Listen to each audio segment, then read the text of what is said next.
సరే ఇప్పుడు లయ గారు శివాజీ గారు ఒకే వేదిక పైన మాకు దొరికారు కాబట్టి మా మనసులో ఎప్పటి నుంచో ఉన్న ఒక క్వశ్చన్ డైరెక్ట్గా అడిగేద్దాము. సో శివాజీ గారు బిఫోర్ యూ టాక్, సో మీరు అలాగే ఉన్నారు, లయ గారు అలాగే ఉన్నారు, అక్కడ భూమిక గారు కూడా అలాగే ఉన్నారు. సో మిస్సమ్మ సీక్వెల్ ఎప్పుడు అని?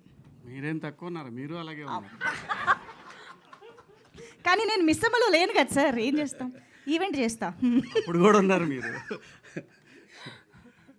మిస్సమ్మ 2 అంటే నీలకంఠ గారు ఈ మధ్య ఒకసారి నాకు ఒక స్క్రిప్ట్ చెప్పారండి, డెవలప్ చేస్తున్నారు, పాయింట్ చెప్పారు మిస్సమ్మ 2 మీద. ఓకే, అంతా ఒక 15 days బ్యాక్ చెప్పారు నాకు అది. బట్ అదొక డిఫరెంట్ కదా. ఓకే, మిస్సమ్మ సీక్వెల్ కాదు, మేమే ఉంటాం, బట్ భూమిక గారు ఉండరు. Okay okay. మీ దాకా వచ్చిందా లయ గారు న్యూస్? అంటే ఐ హర్డ్.